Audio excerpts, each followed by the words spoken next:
Hi, how is everybody today? So we're going to do kind of a new segment of our instructional videos, and that is going to be a STEM class with Mr. Garrett. So I kind of feel like I'm Bill Nye right now, Bill Nye the Science Guy, but kind of on a smaller scale.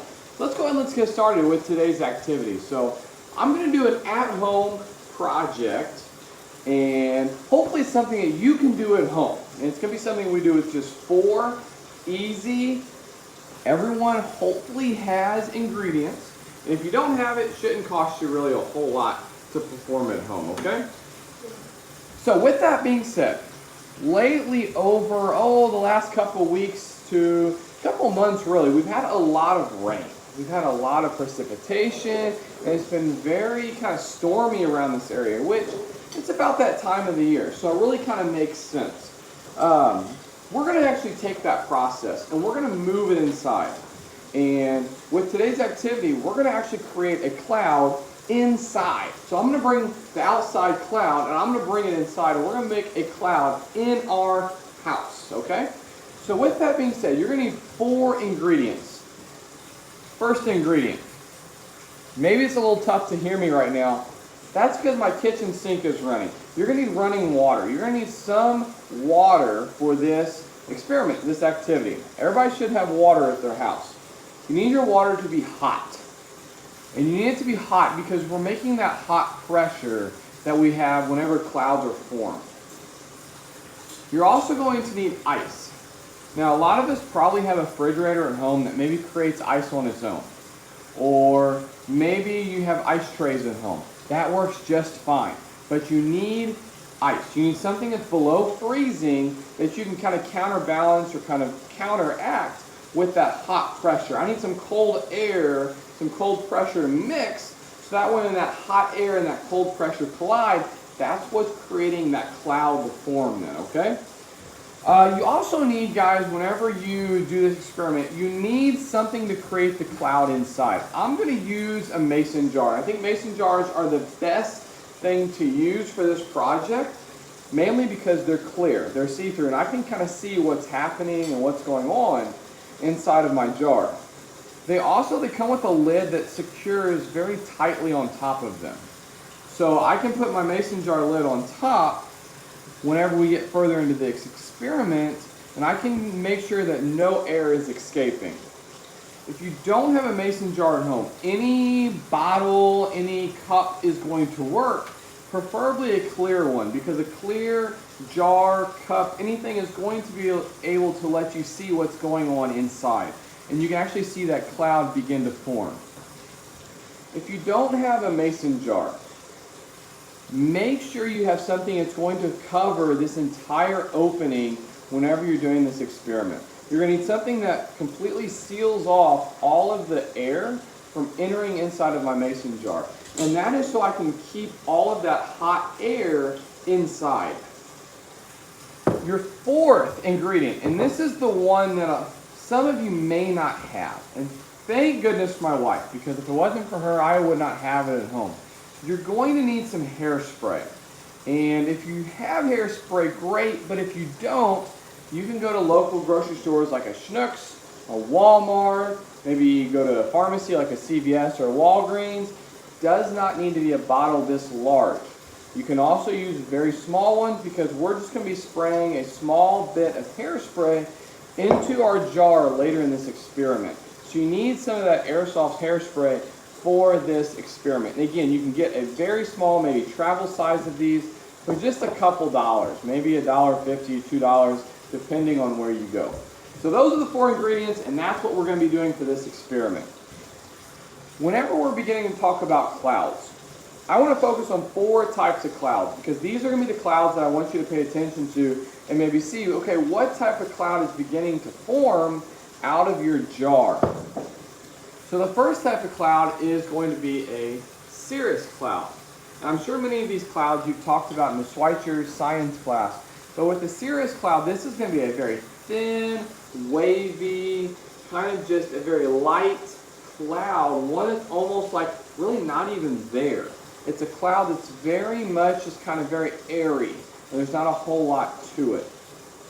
We kind of move a little more extreme we talk about the cumulus cloud. And these clouds very much just look like scattered cotton balls, just kind of throughout the blue sky. You can still see the blueness of the sky, but there's these white, almost cotton ball looking clouds they're a little thicker than a cumulus cloud. They're just kind of sitting there. Next, we have the stratus cloud. And with those clouds, those are real thick. They're real heavy. They're real dense. And when you look up in the sky, anytime you see a stratus cloud, you really don't see much of the sky itself. You see more of just these dark clouds that are hanging above. And a lot of times these clouds will produce rain, they will produce precipitation. The last cloud, and I really like this word, it's the cumulonimbus cloud. And these clouds I can always remember from the movie Up. They talk about the cumulonimbus cloud, and that's because the cumulonimbus cloud, these clouds are very strong. They produce a lot of electricity. They produce very strong thunderstorms, a lot of electricity, a lot of thunder, and possibly even a tornado. These cumulonimbus clouds, guys, these are very powerful, and they're very tall, they're very dense, they're very thick. So those are really the kind of 4 types of clouds I want you to focus on, and I want you to maybe see, okay, what type of cloud is going to be escaping your jar today, okay?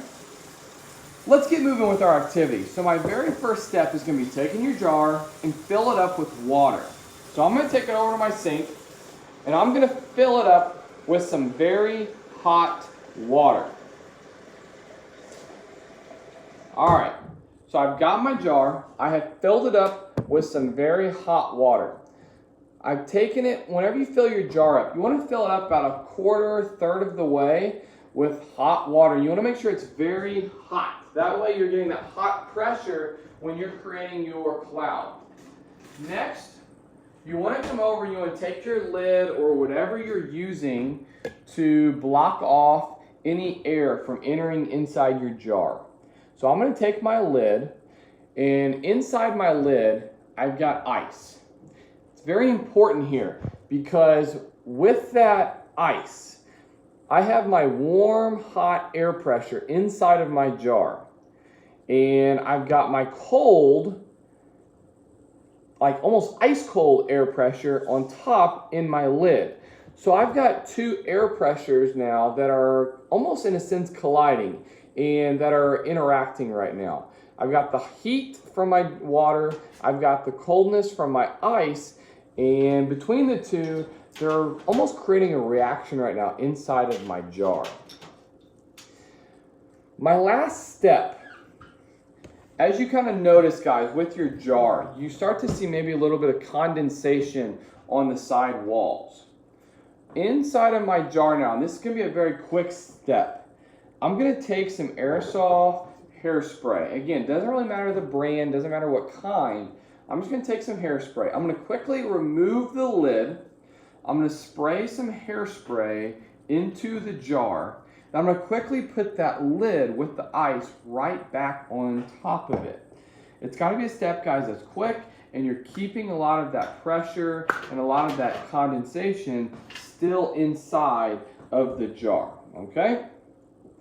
So here we go.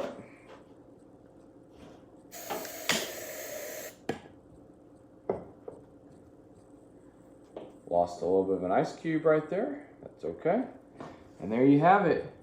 Inside of your jar, you can kind of begin to see, guys, this jar has begun to kind of fog up. It might be a little difficult to see on camera, and I really hope you can see it. But as I'm looking at this, you can begin to see that it's not as clear on the outside as it once was. I've sprayed the hairspray in. I've got that kind of the airsoft acting along with that hot, that cold pressure. You want to leave that on for just a little bit. The longer you leave it on, the bigger of the cloud you're going to be able to see, because you've got the 2 pressures that are working against one another. If you leave it on for a full 24 hours or even an hour, you're not going to see as much. And that's because this hot water is going to eventually cool off. It's going to cool off into room temperature. So you want to leave it on for a reasonable amount of time. A couple of minutes are going to be best. Now, hopefully your clouds look a little better than mine, and that's because mine is not going to stay on for a couple of minutes, mainly for the duration of this video, and so that you can actually see what this looks like. But as I leave it on for about a minute, 30 seconds, and then I remove it, there it goes.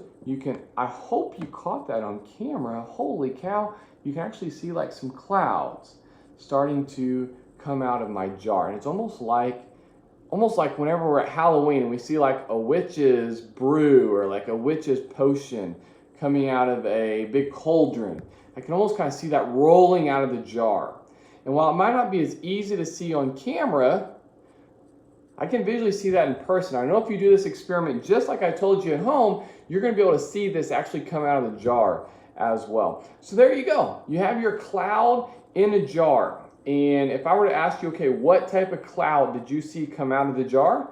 Well, out of my jar, because again, it wasn't on very long, not a whole lot of time. Probably to me, it looks like a cirrus cloud. It's very thin, kind of wispy, very airy, and you can kind of still see it's kind of still coming out a little bit. So mine would look like almost like a cirrus cloud. But this is how, guys, you create an air in a jar. You got those two pressures colliding, those two pressures working against one another. And there you go, a very quick, easy experiment you can do at home with just a few materials. Guys, I hope you enjoyed the video. I hope you enjoyed STEM class with Mr. Garrett. And at home, give it a try. I'm going to include the video of this link. I'm going to include the instructions for this video as well in our Google Classroom. And I want you to give this a try. So here's your homework for this coming week. I do not need it today. I'm going to ask that you turn this in by the following Friday. And I'm going to ask that you create your very own cloud in a jar. So how I would like you to submit that to me. Create your cloud in a jar. You've got a week to do it. Take a picture of it. Make a video. Maybe you can make your own science class video just like I did. But there you go. Create your own cloud in a jar and let me know kind of how it turns out. All right? When you submit your video, tell me what kind of cloud it is. Give me some descriptions. Tell me what you saw. Hope you guys enjoyed. Thanks, guys. I miss seeing you every single day.